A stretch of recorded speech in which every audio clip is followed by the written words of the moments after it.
Hey listeners, it's James. Just a quick note about today's episode. New gear, new podcast, new problems. We have a lot of mic pops and some buzzing going on in this episode, and I apologize in advance for the audio issues. Despite the issues, I hope you enjoy the content, and I promise we'll do better in the future. What's up, y'all? I'm sure you hear a little bit of racket in the background, but I just wanted to let you all know it's official. The pod's arriving. These guys are going to drop this beast. I'm going to stuff it full of mattresses and clothes that Denise is never going to wear. This thing is only 8x8, something like that. I think we're going to fill it pretty quickly. I think we've grossly underestimated how much crap we're going to send off to our next residence. I guess it really forces us to sort of downsize. I always tell the kids when they're buying stuff for mom for her birthday, I always say to them, hey kids, all you really need to buy her are extra napkins and more storage. So I think Denise is going to be really happy when she pulls up today. This is the kind of thing she gets off on. And there's no way Denise is going to fit all her stuff inside here. This is just too small. There's no way. Oh, I got my luggage won't even go in there. My luggage. We have for 5 of us. We each have 2 pieces of luggage. It's 10 pieces of luggage. It won't even fit in there. How we're looking, honeys. They're trying to do the swap. I'm on hold. But I want to have it by tomorrow, and I don't think it's going to happen. I'm still on hold. Do you do pickups on the weekends? Hey, it's me. I'm back. And Denise's little mini pod that can fit a couch and a couple DVDs and grandma's old purse is going to get replaced with that 16-footer. It's on the back of the truck. I think what's important to remember here is my lovely wife, and she is lovely in so many ways. When it comes to time measurements or measurements, she's just not your girl, man, because she's always there to tell me I took way too long at the store or I was gone 4 hours at Costco. I love Costco. We need the 16-footer, even though we don't have 16 feet of anything worth keeping. Check the mic and make sure it sound right, boys. Hey listeners, ever wonder what it would be like to sell everything and travel the country at the tender age of 50? Well, with our last kid off to college and the ability to now work remotely, we've decided to do just that. So we're selling the house, loading up the dog, and hitting every city from California to Florida. We're scouring the country for a new place to call home and dragging you into every restaurant, Airbnb, and tourist trap we encounter along the way. This is the Skip Town All-Stars podcast. What's up, All-Stars? Thank you for joining us for episode 2. In our last episode, we discussed how two 50-somethings were going to travel the country and the world, sell all their belongings, sell the house, spend their kids' inheritance, you name it. And we were going to have a fantastic time doing it. Everything was going to come up roses. There was a lot of big talk about all the places we were going to go. We listed a bunch for you. We're here to check in with Denise to see how it's all going, babe. Not so amazing. Not so amazing. So we have our first figurative and literal bump in the road. Okay, so here's what's happening. In the last episode, we talked about selling off everything, including our cars. We discussed how we are not independently wealthy. And with that being said, our cars are pretty darn old. So one is 12 and the other one is 13. And they won't make They're it. twins. Or They are. They're new teenagers, our cars. They act like it. Every time we go to the mechanic, they throw a fit. Yeah, they do. Good one, babe. See what I did there? So with that being said, we're lucky if it makes the cars make it to the next town over. We definitely are not going to chance it across the country. So we're selling them along with everything else in our home. And we have decided to rent a minivan. We talked about it in episode 1. It will fit my youngest daughter's articles for college since we're taking her to Seattle for school. Go Red Hawks. It will fit our dog, who we are not leaving back in LA. Roxy. And it will fit us and a few of our own belongings, a couple of suitcases or duffel bags. So that's how you picked a minivan. But the first bump in the road is this. We discussed in the last episode how James and I had a little bit of debt. in our years of raising 3 children. So with that being said, we decided to go all cash for the last few years. And renting a car has become more and more problematic. So rental car companies will allow you to rent a car, but you need a debit card as they will not take cash. That is fine. You have a checking account, you have a debit card. And we rented rental cars throughout the pandemic and trying out our little skip town road trips. And we were fine renting a car with a debit card. Well, now most of them had changed their policy. If you want to rent anything larger than a sedan, you need a credit card. This has been a little troubling because I've called every single major. And because we don't have a credit card. Yeah. Did I miss that? We don't have a credit card. I'm sorry. You said it. I think you alluded to it. Okay. Yeah. Sorry, guys. We don't have a credit card. So we started paying everything in cash the last 4 years, got rid of our credit cards, really wanted to try to be more of a cash family and not rely on credit cards so much and kind of get ourselves out of debt a little bit. Which feels really good. Yeah, but we can't rent a car with cash. Which doesn't feel so good. No. So I've called every single rental car company and to no avail. I cannot find a single one that will rent me a minivan with a debit card. They're happy to give me a Toyota Corolla, but that won't work. So what I had to do was figure out a way to get a credit card and fast. So I did. I went online. You can go to several different websites and you look for the one that has like whatever your parameters are. I need a certain spending limit. I need about $3,000 because a rental car is roughly, for us right now, it's about $700 a week. And they want double that and a little bit extra for a security deposit. So I need roughly at least around $3,000. So I had to find a credit card that I could get for $3,000 with a fairly good interest rate. So I spent almost 6 hours doing this. I know it sounds crazy, but when you call rental car companies to find out if they'll take a debit card, most of them don't answer. And they send you to someone in Bangladesh who will then tell you, oh, the local branch, you have to call them. But then again, no one answers. It has been Side note, if we ever make it to Bangladesh, we will answer your phone calls while we're there. So perhaps you'll get more customer assistance than you bargained for. At one point, I decided to get in my car and drive to the local rental car company. Since they didn't answer the phone, I figured I'd get a quicker answer that way. Okay. But I didn't do that. I just got a credit card instead. So that was our first bump in the road. But the credit card came yesterday. I'm really happy. And now I can rent my minivan and not worry about getting rejected when I get to the counter. I did give ourselves an extra few days just in case. So we're leaving on a Monday. I pick up my rental minivan on a Thursday. So if I get any kind of problems whatsoever, I have Friday to get it figured out. But I think with this fingers crossed, my Lord.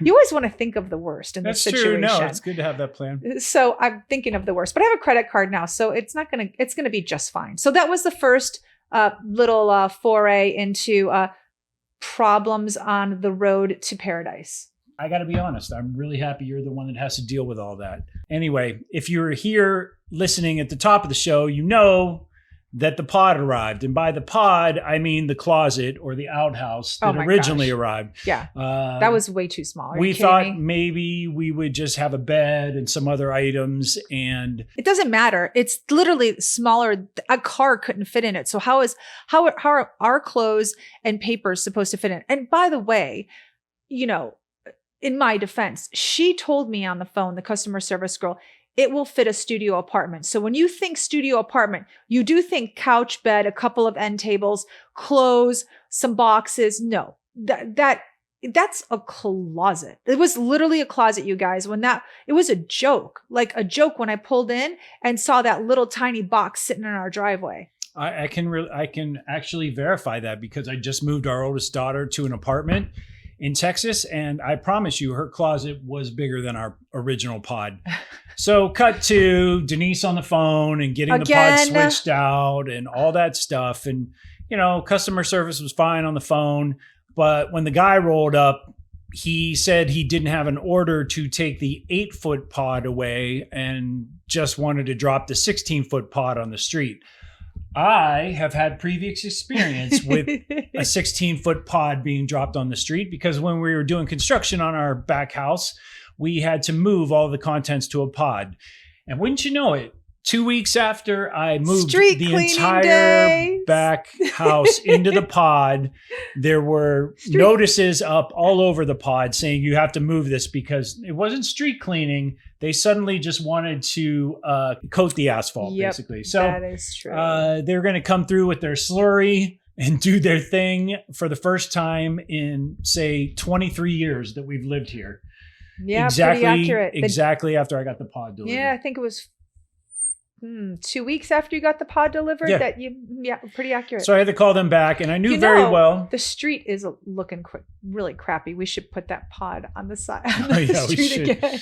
But I didn't want to have to go through that. It was an expense to get it moved the first time. So when this gentleman wanted to put it on the street again, I said, no way, my friend, no way. So it took a little convincing, and he ultimately decided it's going to cost him a little bit of time and a lot of maneuvering, and we've begun loading it. We have. So we've had 2 problems so far. Now we've run into a third problem. So now we're looking for housing. We're going to be in Seattle for 10 days. We leave shortly, and we need a place to stay. Yeah. And so if you were listening in our last episode, you know that Seattle's planning was all on me. Denise is taking Salt Lake City later that month. And I promptly found an Air BnB that was really quirky and artsy, and I loved it. And she said, the couch was disgusting. Forget it. It was so dirty. Yeah. Okay, when you hear quirky, artsy, and charming, it's dirty and old. I know, but it looked cool in the photos. Anyway, until she saw the dirty couch. I didn't notice the dirty couch. I was too busy looking at the rafters, the surrounding area, the warehouse district, you name it. But ultimately, she shot that one down. So I found another place that was Denise approved. It was a condo. It was. And it was in the city. It was clean. It was about, 10 minutes away from where we're dropping our daughter off for school. And we can still sort of bounce in and out and work around her schedule if we needed to. But the one problem that we ran into was parking. Of course, it's in a big city. Seattle's a big city. I naturally assumed and did not read the fine print. I don't know why he assumed. I just started laughing when he said, doesn't it come with a parking space? It's a condo. I know this is literally small town. This is small town. I know, this is a small town. We just park in the yard. It's not parking's never a big deal. I know this small town mentality sometimes pops up in certain like that one time I called LAPD and expected them to respond to a strange person walking in the neighborhood. But anyway, I decided ultimately to cancel that transaction. Airbnb is cool because I canceled it within 48 hours, so I got a full refund, pro tip. But that doesn't mean my bank has given me that money back for the Airbnb yet. So we're waiting for that to return to the bank account, but whatever. It's all going to work out. It usually takes about 4 to 5 days to have it returned to your bank account. So it can be a little troublesome if you have limited funds and you canceled. You actually have to wait now for that credit to hit your account. So we will have to wait for the credit to hit. Now, with regards to the parking, the one thing, I grew up in a city. I'm really familiar with this. I knew right away we'd have to find parking. My concern was, is it permit parking around this condo building? That's the thing that I would suggest anyone to ask who is traveling to a city and they have a car. If you're especially LA, any big city, really, you need to know, is parking available? And that means, can you park around the building? Parking may be available, but it may be available 4 blocks away. That's fine in a small town, but a big city, 1 block can make all the difference between a good neighborhood and a bad neighborhood. So my question to him was, actually I had a lot of questions about parking, but my one question was, is there permit parking around this condominium building? And if not, how far do we have to park? Those questions were just too much, and he ended up canceling it. I didn't wait for an answer. I mean, I did ask the owner. She was nice. She sent me the whole literature on the place. she basically told me to download an app and use the app. And Yeah, the minute I did that, I was like, forget it. We have a dog. We have a couple bags. We have podcast gear. I just don't feel like schlepping it 4 or 5 blocks every single time we return to the condo. So I canceled it. I didn't wait. And, there are certain questions you can ask the host of the Airbnb. The first one is does the area have permitted parking? If they say yes, then you ask them, do I have a permit? Are you going to provide a permit for my car? The second question is, if it's not permitted parking and it's open parking to anyone, how easy is it? How easy is it? We rented a place in Chicago, and the girl said to me the same thing that she had said, as this woman in Seattle said to James, which was, oh, there's an app that you can go on to reserve parking spots. But I specifically asked her, how difficult is it for parking around the Airbnb? And she said, not very difficult. So that was enough for me to say, let's wing it. And it worked out great. Good luck. Yeah, we had pretty good luck in Chicago. Yeah, we parked on our street in front of our Airbnb almost every time we left. So I think maybe there was one time where we had to park around the corner. But in Seattle, I'm just not familiar with the city enough to say. I'm from Chicago. So when she said it's not that difficult, and I kind of knew the area, although I've been away and things have changed, I still wanted to get a feel. But Seattle, I'm not familiar with. And neither is James. I mean, we've been there once, but we don't really know the parking situation. So, it's best that we find a place that has easy parking. When we originally went up to Seattle the first time to stay with the girls, we talked about that in the last pod. But we stayed in Gig Harbor, which is outside of the city, and it's very picturesque, very cute, quaint town. For me, a little, they roll up the sidewalks a little early. They do. It's like I like places that are open more than 8 or 9 p.m. every night. But they were off season, in fairness to them, when we were there. And it was what we were looking for. We were looking for something really just quiet and different than LA. But it's an amazing town, amazing trails to hike, all that stuff, and of course the harbor's there. It's just gorgeous. So I don't know if we're going to go that remote this time around, but I was happy to find a suburb somewhere, maybe where we could just like pull up in a driveway. So he decided that I think instead of renting a condo, doing an Airbnb condo, we might do one of two things: a house now, or a straight up hotel. Like I'm going to get a home away hotel. Yeah, there's a hotel that takes dogs. It's very easy. It's I think by Marriott or Hilton. It's called Home Away. They're just popping up all over the country. We were fortunate to get one when we were in Boise, Idaho recently. Yeah. We didn't have a dog, but we saw people with dogs. So it gave us the idea that, this might be an option in a bind. And the coffee was really good. So I just have to research. We have to research to see where this Home Away is actually located in Washington, if there is one. So now we've just chucked the condo, and we're probably going to do a house. And if that doesn't work out, then we'll try this Home Away hotel, because we guaranteed parking. Yeah. So to be continued on that. It's better to have these stumbles now while we're still renting our own house. Yes, we're renting our own house right now. I think we left that part out. We closed escrow last week, 2 weeks ago, a week and a half ago. And part of our agreement with the owner, who's not even in town right now at the moment, was that we were allowed to lease back the house. So we had a lease back as part of our contract for the sale. And so we obviously gave her some money for that. And we are staying here renting in our own house until the end of this month. So no, it's a little odd, but I'm going to miss this house. I have to say, the house was really good to us. As a starter home, it didn't give us many problems at all. We raised 3 really great girls. We had beautiful family dinners here. We had Christmases. We had Thanksgivings. It's a small house for 5 people, but I'm really going to miss it. It was a very good house to us. It's going to be hard to leave. I was going to ask you, actually, are you feeling it yet? Because it didn't seem like last month or even the month before. And maybe it's just because we had so much to do. But I had moments.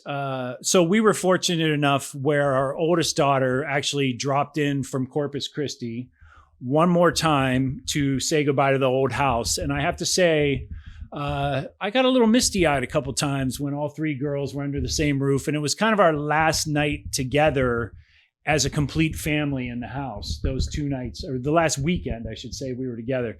So for me, that was my moment. Have you had anything like that? You just said you're going to miss the house. So I have been feeling emotional lately, and I am attributing it to this because I haven't really verbalized how I feel. I guess my time has been taken up so much with moving, packing, a rental car, getting my kids to pack, seeing friends, saying goodbye to them, that I haven't really had a chance to really take the time to think about how I'm feeling. And I have been pretty emotional lately. And I'm going to say it has to do most likely with the fact that we are moving and I'm going to really miss this house. Yeah. I'm really going to miss this house. People say don't get attached to it. That, you hear that all the time. It's don't get impossible. attached to your home. That's the silliest thing I've ever heard. It's a business transaction. No, you share lives. You have memories. You create children. I mean, you raise children. Yeah. You school here, you eat here, you play here. There's so many things that you've literally molded other human beings and to who they are in this home. It's very hard to say don't get attached. And I think that's just silly talk. Yeah, I've heard that before myself. I don't know too many people, like even my single friends who are this age or, perhaps younger, they really have taken, it's been a point of pride to put their thumbprint on every single room in the house. You go to their house, it emanates their personality. It's impossible to separate their living space from who they are as people. Families, kids, singles, it doesn't matter. I think if you live in a certain spot for a while and you actually care about your aesthetic, what kind of house you're coming home to after a long day of work or, Agreed. Or being away for a while or what have you. Your house is your personality. It really is. And, I have to say, when we first bought this house, it was kind of a shell. And you've done a wonderful job, and all this furniture is going bye-bye soon. And if it wasn't for sort of, that touch that Denise has given it over the years, I think the kids, I don't know. I wonder if the kids would have been a little more sterile in their personalities or whatever. It's all their friends love coming here, which is really a testament to not only how the place looks, but sort of the vibe that we try and give off when we come here. We've really, wherever we go next, it's like we're going to have to take it up a notch, and hopefully it'll be a bit more space for our kids, their friends, our friends, you name it. That's really sweet that you say that. It's true. Our house is small, and the size never really meant much to me, meaning I always felt like I could make it reflect us and who we are and make it very welcoming for people. I don't know. There's plenty of small homes I've walked into that are so cold and sterile. And there are plenty of big homes I've walked into that are the coziest of cozy. And I just wanted my house to feel very welcoming for anyone. In my profession, I've had trainers stay with me. I'm a permanent makeup artist, and I've had trainers from other states come and visit me in my studio and have stayed with me. And those trainers have all said the same thing, which is, wow, I feel so at home in your house. And that's a huge compliment when I get that. And my daughter's friends have all said that. So I also think that we want you to feel comfortable. So we're going to take that wherever we go, wherever our forever home is. I'm always going to have that be a part of it. When you walk in the door, no matter if you've traveled a block or, 5 hours on a plane, I'm always very grateful that you've come to visit. So I want you to feel that. I mean, I've always felt that way. If someone takes the effort to just even get in their car and see you, make them feel special because they just made you feel special by coming to visit. I probably haven't mentioned this yet, but Denise being from Chicago and me from Ohio, we don't have any blood relatives on this coast. So we're on a metaphorical island out here, It's true. We have no family here. Yeah. And so when somebody takes the time to actually come out and visit us, it's kind of a big deal in our house. It is. It's a huge deal. People are like kids actually clean their rooms because they know somebody's going to be visiting and staying. So it's huge. I mean, we've tried to create that environment. All right. Since you asked me the question about the house, I actually have a question for you. Since we're embarking on this adventure across the country and could be the world, because there are other countries we would like to visit. God willing, yeah. I want to know. You've been in Los Angeles for roughly 26 years. Yeah. What would you be doing if you were still in Ohio right now? It is an interesting question. I mean, I think I would have been leading a much more corporate life, a few less tattoos, a lot more golf, probably. Although I'm looking forward to actually playing golf in our travels, but everyone in the Midwest plays golf. I don't get a chance to do it out here. So it might be good to join a beginner's league or something like this. That's very retirement. Some sort of beginner's tournament. Oh my God. It's difficult because I'm very technical. I'm very computer savvy. For somebody who didn't have a computer science major. So that side of me, I think, would have been served well by staying in Ohio and working at such a firm. But at the same time, working in TV, I mean, it's just super, like the people I meet, like my friends are all freaks. They're artists. They're amazing. They're amazing professionals who kind of run the gamut from like the 25-year-old who shows me TikToks and kind of explains to me how Snapchat works and all these things that I'm like kind of like after, like, I'm not even into Facebook anymore. It sucks. But what is this girl saying here in the footage? They explain it to me. I still don't know the acronyms. Like the kids will send me acronyms, or I'll see an acronym somewhere and have to send it to my girls and say, what does this mean? I just figured out IDK. For the longest time, I thought it was LDK. I didn't know that was an I. I know these things because I work in television. I have youngsters that show me this stuff. And so, but I also, by the same, token, I have friends that, have purple hair who moved to New York and they're 60. So I love that about LA. I love that too. I'm going to miss that. I will not color my hair purple, but I definitely appreciated being around people from different backgrounds, different viewpoints, and that kind of thing. I don't really feel like I would have gotten as much. I wouldn't have allowed myself to enjoy that as much because, especially if you look at it now, in Ohio, because Ohio's a red state now. It's been trending that way forever, like for the last 20 years. So no purple hair in Ohio? No, there is purple hair in Ohio, but only the rebels, Not the 60-year-olds. No, not the 60-year-olds who are, going in to talk about their SEP IRA or whatever. So, it's true.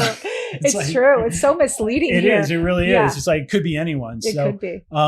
So, there's an enrichment there, a sort of allowance, I guess, for you to, be around people that aren't like you. Okay. So let me get this straight. If you were still in Ohio, you would have 2 cars, 3 kids, and work at Enterprise. Working at Enterprise, now that I think about it, does not really sound like a bad idea. And I'm not saying it is. I'm just saying it'd be a corporate job.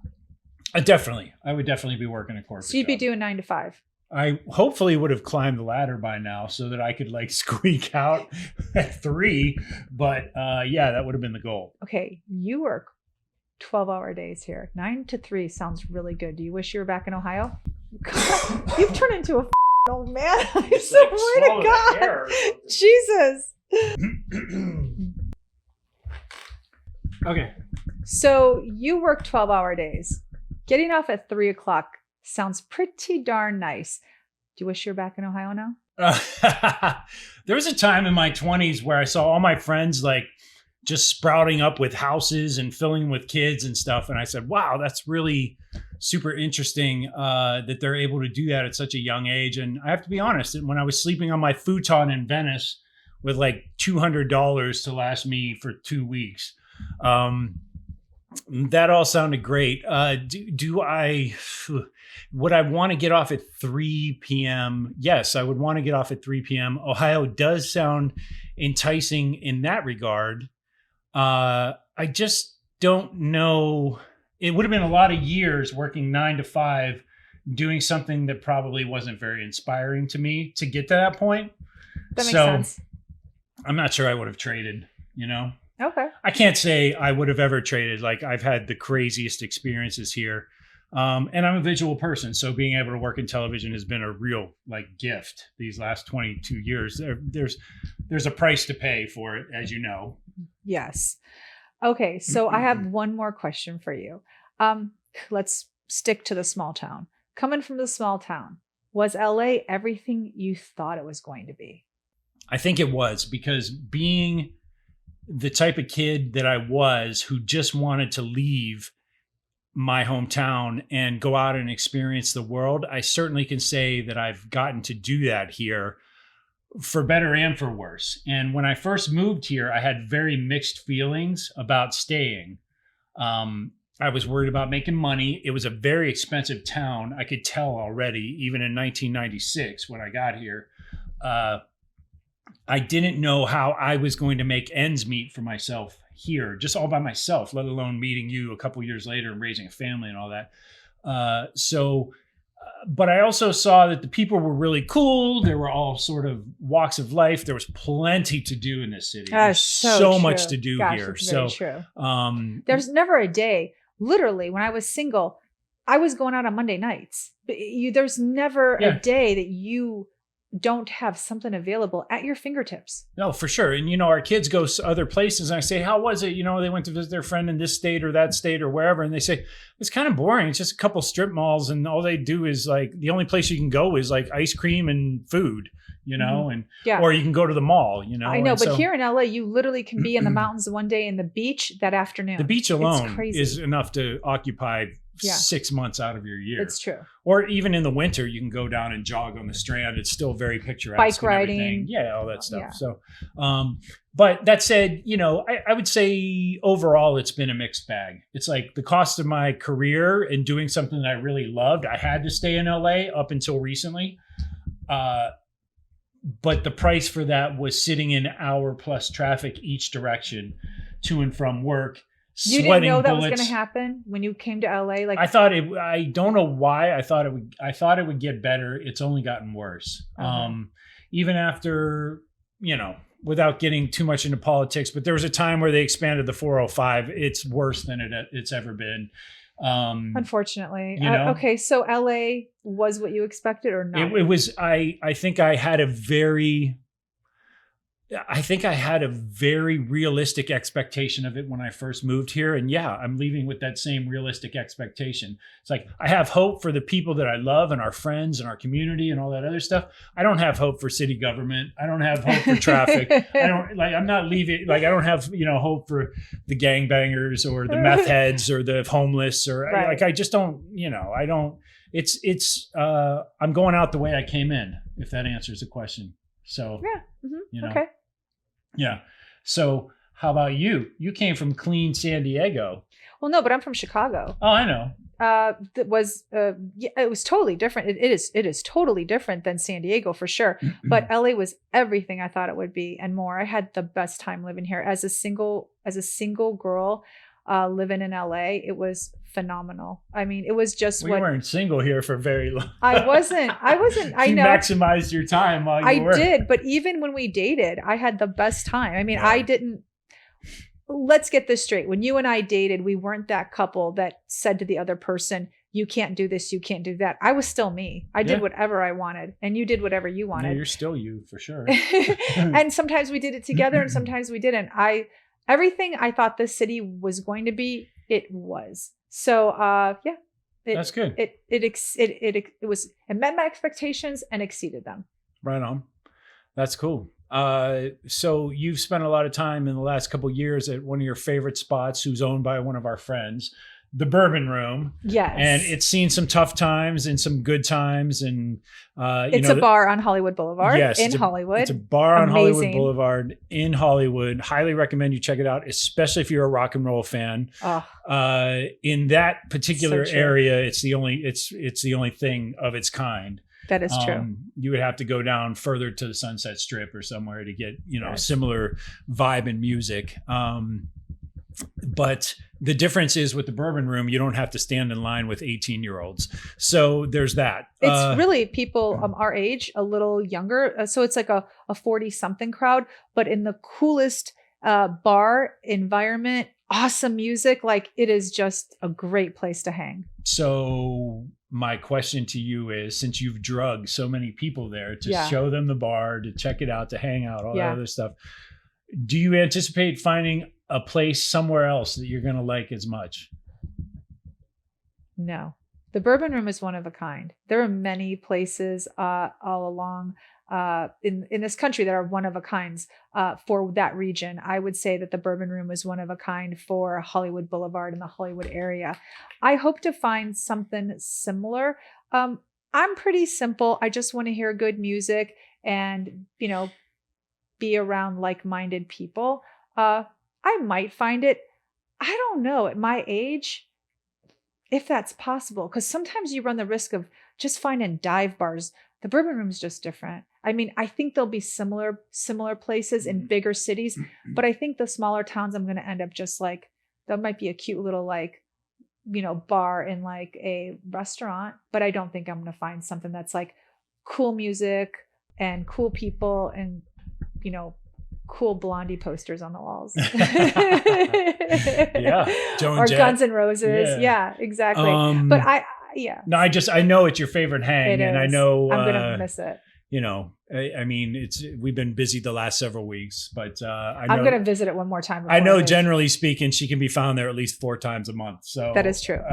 That is my hang. So you're gonna yeah. check it out one more time. That's good. That's good.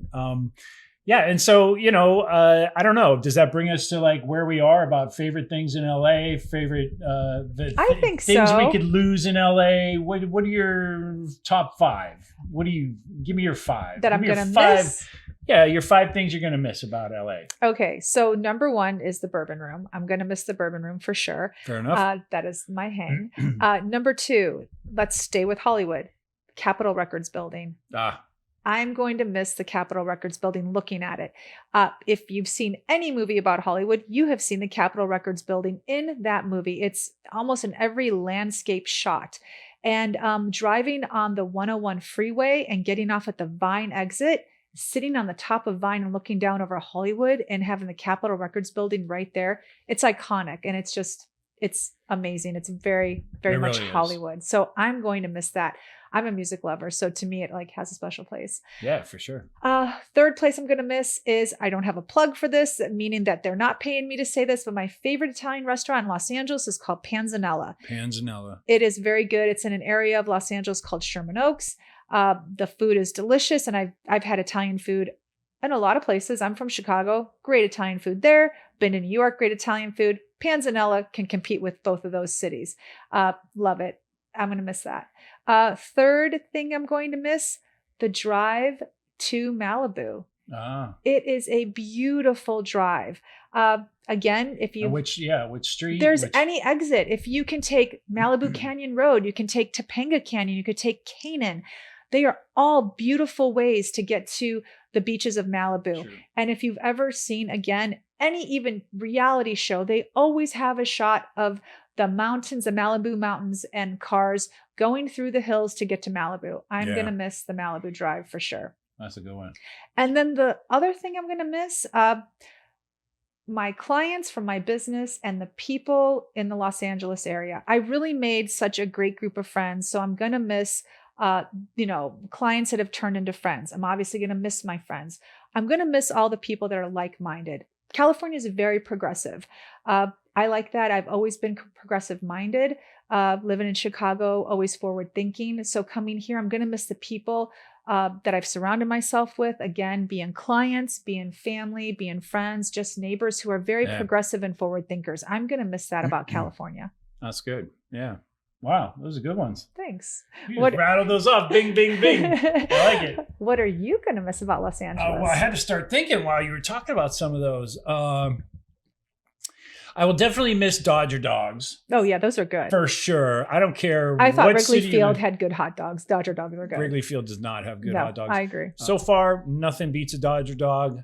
I'm going to really miss that when I go. Me too. Plus being out there with all the, really, for the most part, Dodger games are really sort of super family oriented, even though I never take my family to them. It's so I funny. always want to It's go true. by myself or with a buddy. He does. But because I want to enjoy the game, and the kids always want to leave in the fourth inning. So Well, because they had their Dodger dog, they had their oh, popcorn, yeah, they had their soda. They want to get the caramel heck out corn of and they're there. out. Yeah. I know, I get it. So that's why they don't get invited anymore. So I'm gonna miss that Dodger Stadium. For better or worse, it's an iconic place to go. But that brings me actually to a better, now that I'm thinking about it, a number 2 spot for me. We're gonna stay in the sports vein for a second. Is SoFi Stadium. Oh my gosh. I haven't been there, but I hear it's Whoa. insane. This stadium is just crazy. And I'm going to tell you just straight up, like, I've been a Chargers fan since 1980. Met them when I was a kid at the Hall of Fame, all that stuff. It's a horrible life being a Chargers fan. Because, because they never win. they're not even like the Clippers, at least the Clippers have like the lovable loser thing. I think recently with the Chargers moving up from San Diego, they just haven't achieved lovable status yet. Hopefully it changes this year. This is going to be our year. Oh yeah. Anyway. The year we're moving. I know, of course. I'll have to come back. But anyway, SoFi Stadium is an amazing place to see a game. I've seen them play the Raiders there. There was a big shootout with the Cleveland Browns last year for you NFLers out there who follow along. Back when Baker Mayfield was healthy, that was one of the most amazing games I've seen. One of the top 10 plays of all year in the NFL was Justin Herbert throwing a 65-yard throw for a touchdown against the Giants. That was amazing. So it really is laid out well. They put a lot of money into it. They're going to get it all back. I'm not worried about that. It's a great place to see an event. We had a cousin who came out to see BTS there. She said it was just the most phenomenal thing she's ever seen. So that is definitely a place. Like, I know I'm not going to get that in, You're right. the outskirts of Akron, Ohio. That's to true. see that. So, Yeah. So that's a good one. And then, what else would I miss? I guess it would be, I'm definitely going to miss Mexican food because I've been to about 6 cities recently where I've tried Mexican food, together, those two things together, 6 different cities, Mexican food. 6 different cities in Mexican food. Okay. And it just all tastes like it's out of a can to me when you go somewhere else. The only place that came close to LA was a few places. I went to 2 places. I'll have to remember the names in a future podcast when we go to Salt Lake City. Oh, okay. There are 2 Mexican places in Salt Lake City that were really, really good, but Boise was junk. I had terrible Mexican food in Corpus Christi. I could not believe it. It's right on it's like right on the Mexican border. Washington, remember? It's insane. Not in Seattle, but when we were in Gig Harbor. The it was Gig terrible. Harbor place was terrible. Yeah. Anyway, so I'm going to miss it's for whatever reason, the Mexican food here has yet to be emulated in another city.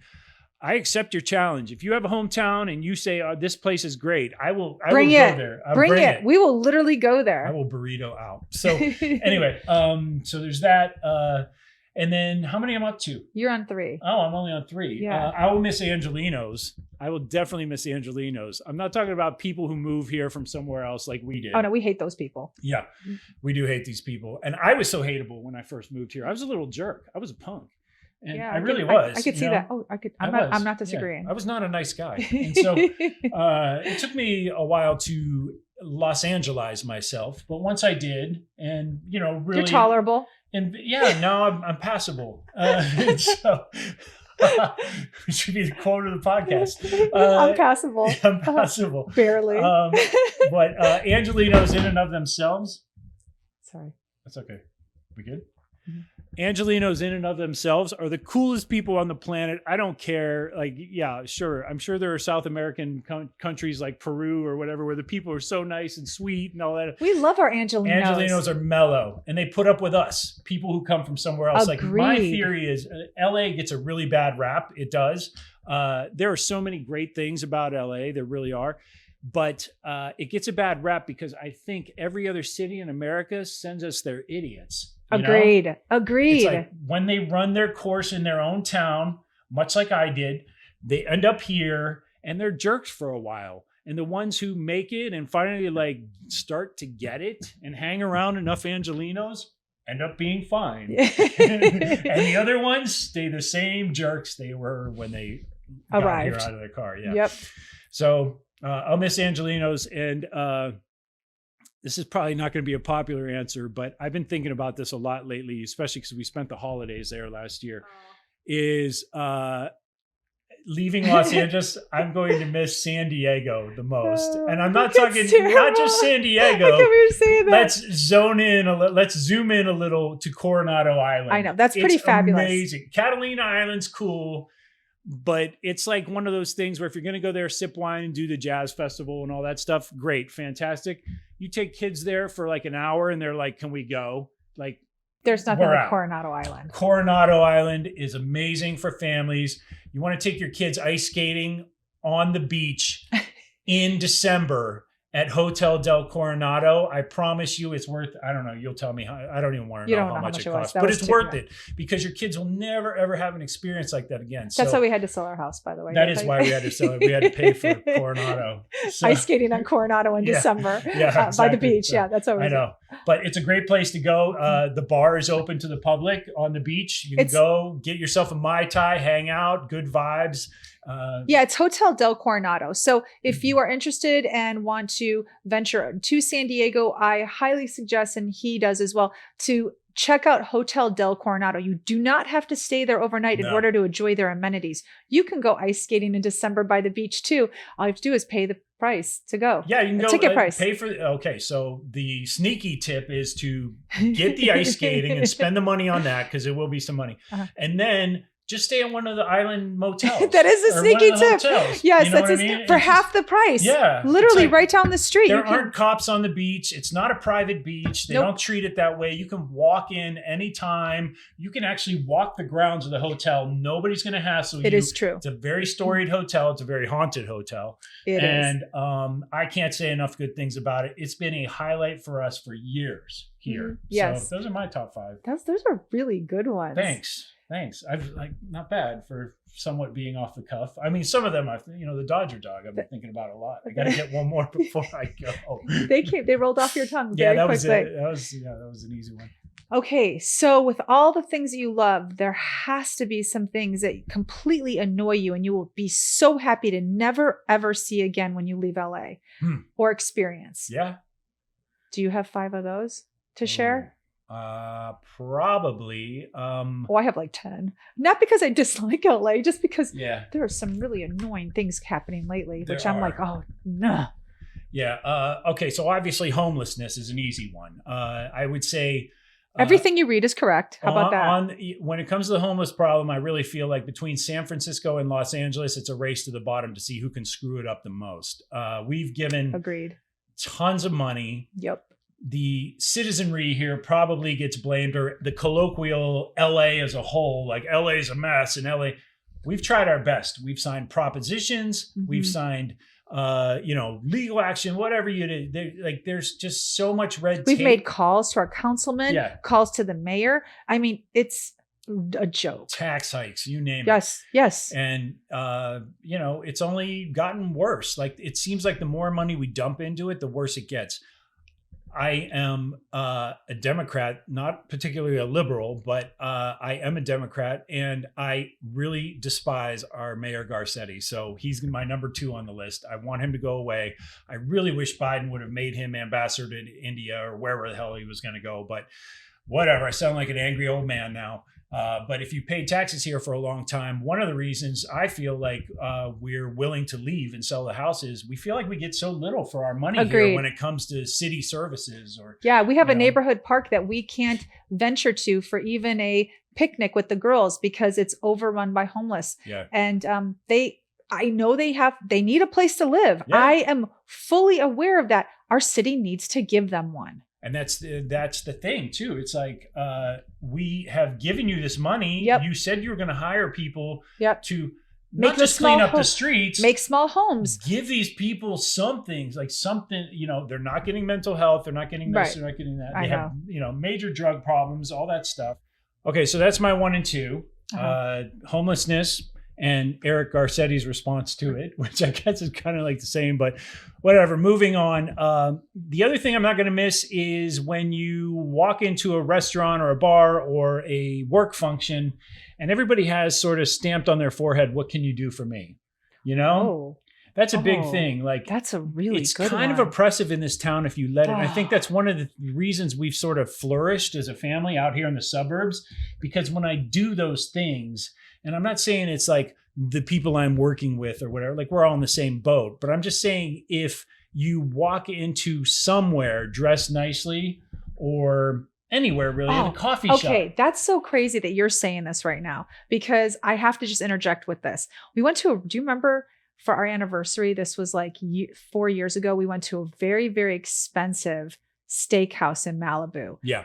And we pulled up in my SUV. Now our cars are nice, but they're older for sure. And my SUV isn't a Mercedes or a BMW SUV. It's just a GMC SUV, still in great condition. But our car was legitimately the only car there that wasn't a Mercedes, a BMW. And all of us in the car, even our daughters, said, oh, they're giving us a look. And they did. Yeah. That's so LA. Like, so when you say like that goes, I was like, when you said it, I like knew exactly what you meant. But if you don't live in LA, people don't understand what that means. Like what can you do for me? Like that's so accurate. Yeah. And you know, I've lost friends over that. No, I mean, I like if you walk into an establishment in Boise or nobody looks at you like, who's this guy? Like, what does he do? What's his deal? Yeah. What does he Nobody do? cares what I do in other states, which is actually refreshing. It's like, I don't want to talk about work with somebody I don't even know. Like I work in reality TV. So in a lot of respects, people think I'm a prostitute, you know what I mean? Mm-hmm. And so, I don't work for scripted television. I don't work in movies. It's like my career track took me early on somewhere else. So it's like when I have to explain to somebody what it is I do and all that, then I also have to listen to their opinions about the work that I've done, you know, or the things that I've worked on. Because it's always, do you do movies? Yeah. It's never like it's not like in LA, I can honestly say, God, that's such a good one, James, because in LA, no one ever takes it for face value. So he can say, oh, I've done this and this. No one will say, oh, that's cool. I saw this show. They'll go, have you done a movie? It's like, oh, no, I don't do movies. I do TV. Or they'll just say something stupid. Have you done Survivor? Like, you know, it's like they never just like enjoy what you're talking about. Right. And that, right? I mean, is that what you're talking about? I mean, absolutely. I mean, it's kind of like, you know,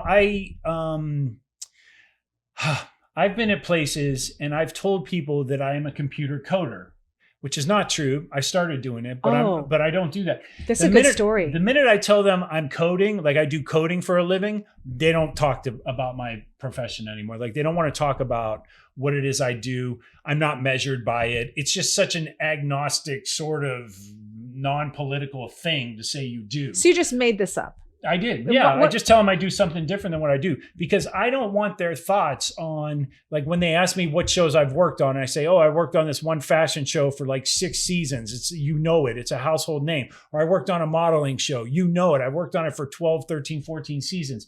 It's like, then I get to sit there and have all their opinions about what they or their wife or their, and it's like, and I don't get to say to them like, oh, you work in plumbing? Well, I really hate elbow joints, you know, like I don't get to say that. No, so you're right. It's been a little like, I'm not like, you know, I've been fortunate and all that other stuff. And it's like, I know who I am. I'm comfortable. Like my eye on the prize was getting these 3 girls, first off, keeping this roof above their heads. Right. And then also getting them to a point. And you did it really well. Thank you. I appreciate that. And then also getting them to a point where they'd be successful. So I knew like, I'm not going to have the prestige of like working for Ridley Scott, you know, like I knew that early on in my career, but the money came and it was good and it supported my family. And so, having an answer for your choices is what you're tired of doing. Yeah, definitely. Or just, you know, like when you walk into a place in LA and everybody looks up, and then they look down and they look right back to their phone.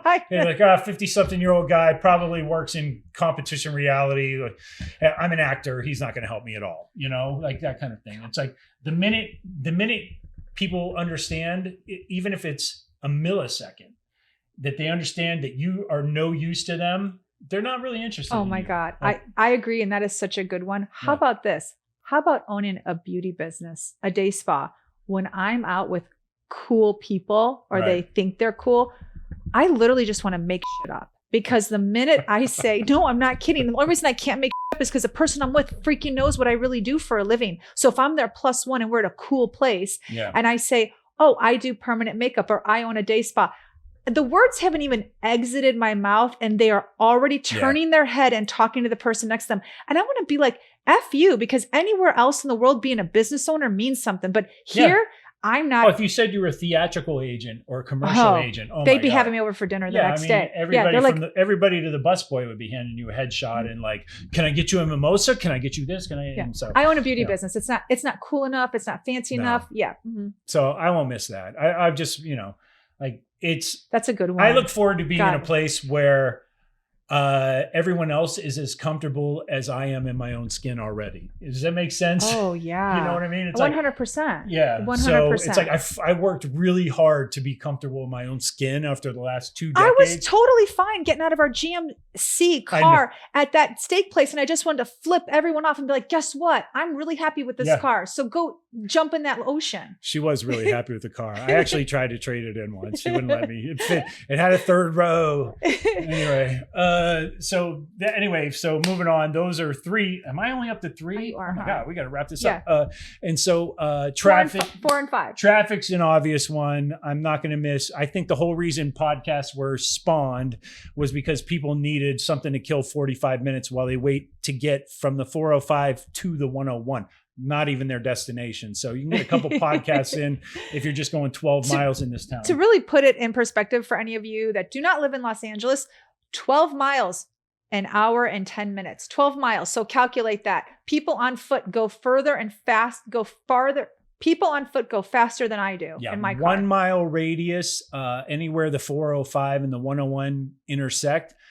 During rush hour, give yourself about 30 minutes. People complain about traffic all the time in their city. I still think we have it trumped. We got it best. Yeah. Yeah, we got it the best. Okay, number 5. And then number 5. Really? You're not going to... I know. Okay, so I was just complaining about this the other day. Breakfast. Oh my God. Okay, so I'm not going to miss paying $18 for a Western omelet or a veggie omelet. I'm just not going to miss it. And I'm not going to miss. It's why we're moving out of here. I've said this to everybody.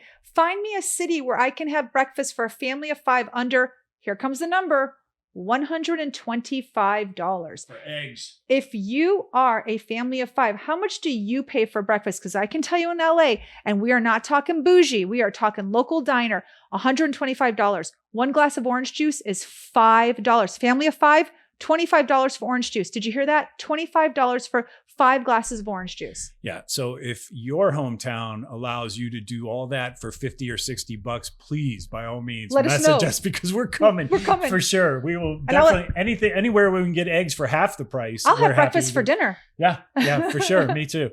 And then on top of it, so what you're looking at, like for me so I met a friend for breakfast. I met him for breakfast. I had to pay $4 for parking. So it's going to be really nice to drive to a place where I can just stick to 5. I just You're have on to 6 now. I know, but I'm just like tallying up the whole thing. So it's $4 plus $18 plus $4 for the coffee plus $5 for the orange juice. And then the tip for the lady, which of course she deserves. So I'd never complain about that.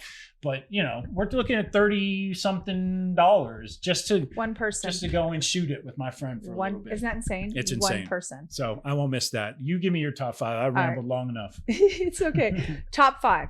Okay, I will not miss helicopters above my house. Oh. So back in the day, helicopters were only they circled up neighborhoods that were high in crime. Well, every place is high in crime now in Los Angeles. So you told me yourself, the cop told you there's not a neighborhood in Los Angeles without a meth house on the block. That is true. Yeah. So there's helicopters over our house probably 3 times a week. Yeah. Yeah. I won't miss that.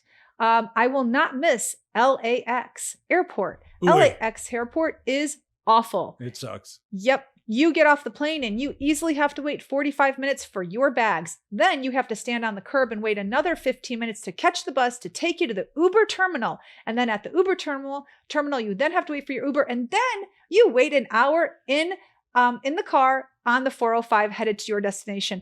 So If you're lucky. Yeah. yeah, that's a kick in the teeth. It's like a welcome to LA, and that's truly how your vacation will start. Yeah. LAX, pretty horrendous. True. Okay. That's 2 really good ones. I don't miss those either. I hate having to park everywhere I go. And did you know that there are certain places outside of Los Angeles, I'm talking in other cities, in other towns, where you can pull up to a Chili's and not pay for parking in their parking lot? Well, I've seen such a place in Lake Havasu once, and I was as mystified as you were. Yeah, it's kind of crazy. Especially because it's just over the border of California, and you can get parking when you go out to eat for free. I'm paying to park in the establishment's parking lot. This isn't even like they're borrowing parking from a parking structure across the street that I'm at. No. This is the parking lot of the establishment. That's true. I don't want to pay for parking anymore. Yeah. I hate it. Okay. I hate that. Okay. I hate propositions. So propositions. We're not talking grammar those are prepositions. Yeah. We're talking propositions. Propositions are small laws that go into effect for your... Excuse me, lady. Are you a registered voter in the state of California? Everywhere. Every time you go in the grocery store. Go ahead. Everywhere. I just had to interrupt you. Said you it perfectly. That's my pitch. You said it perfectly. Yeah, excuse me, lady. I'm like, ugh. No English. So propositions are horrendous. I'm sick of them. I swear to God, they have a proposition for chewing gum. This town is full of so many mini laws and rules. It makes it very difficult for you to enjoy yourself here because you're always having something to deal with. Always. It's not an easy city. Yeah. You're just like, I just need butter, man. I just want butter. That is it. My wife sent me here for butter. Mm-hmm. Step back. Okay. How many is that? That's 3, 4? I think, is that 4? That's 4. And then I have one more, and it's a big finale because you know what a music lover I am. I moved to this city for music. Yeah. That's why I moved here from Chicago. I had a great job in Chicago, but wanted to be around music, wanted to work in the music industry. I hate not being able to get into concerts in LA. This started from the moment I stepped foot in this city. Yeah. In the city. I remember going to a concert or wanting to go to a concert. Let me rephrase that. Wanting to go to a concert. Yeah. And my coworker said, "Do you have tickets?" And I said, "No." It was like at a small club. And he said, "Oh, that's sold out." I'm like, "What are you talking about?" Like, I came from a city like Chicago where you could go see any concert at any time. No, not here. It doesn't even matter if it's in a small venue or a big venue. Concerts are always sold out. Doesn't matter who the concert is. And if you want to go, you're going to pay minimum $300 for a ticket, and that is in crappy seats. Yeah. I am so sick of that. I cannot wait to just go online and buy tickets for a show and not have to pay crazy amounts of money and be able to go. I just want to be able to go. I'll even pay the money. Can I just go? And here it's impossible. Yeah, it is. Sold out concerts. I hate it. Yeah, that's a good one. That's definitely, especially for you, that's a special kind of torture, I think. So that is a special kind of torture. So anyway, all right. Well, I feel like we should probably wrap this up. I think that we hit our 5 things that we love, our 5 things that we don't care for in this city. We talked about the 3, little roadblocks we've had so far on our venture out of Los Angeles. Yeah. One of them being the car rental, the second one being the pod, and the third one being the Air BnB in Seattle. So we don't quite have a place in Seattle yet, but our next episode, we're hoping that we will have one secured and we'll be on our way there. We promise we're going to be bigger all-stars than we were this time around. We know we can do better. And I think next time we're going to be somewhere in the Northern California / Oregon region. I think it might be instructive for our listeners to know Ellie's perspective if she wants to sit in on a little podcast with us, because Ellie is the only kid in the family who's not going to have a home to come back to for the holidays, unlike her older sisters. She is not. She's not going to get the thrill of seeing her high school friends one big time where they can all brag about how amazing their lives are now in college. And because as a freshman in college, the fun part of coming back for Christmas isn't just seeing your family and obviously Christmas gifts. It's actually commiserating with your friends about how your first semester of college was. And Ellie isn't going to get that because, we won't be here. There won't be a home for her to come home to. That's not funny. I know. Oh my gosh. She It's has kind of a dark humor Yeah, for I know. sure. So we should definitely have her on since she's going to be starting college and her thoughts on, not having a home to come back to at Christmas. Yeah, as well as being cooped up in a car with the dog and her old man and her old lady for about X amount of hours until she finally gets to her dorm in Seattle. So That's a good idea. So let's do that. Let's bring her on. I think we're going to bring the youngest into the mix. And we obviously hope you follow us, skiptownallstars.com, and we really do appreciate all the input we've received from friends and family and you listeners. Even so far, it's more than we could have expected, and Everyone's been so supportive. So we're excited to share our adventures with you and just, the trials and tribulations. I think I said in the last podcast, it's trials and tribulations because we've never done this. We're not travelers. We're doing it for the first time and we can't wait to share it all with you. Yeah, so goodbye, Hollywood. It's been an amazing run, and we're really looking forward to the next chapter. So we'll see you on the flip side, and catch us next week. Thanks. Bye. Check the mic and make sure it sound right, boys.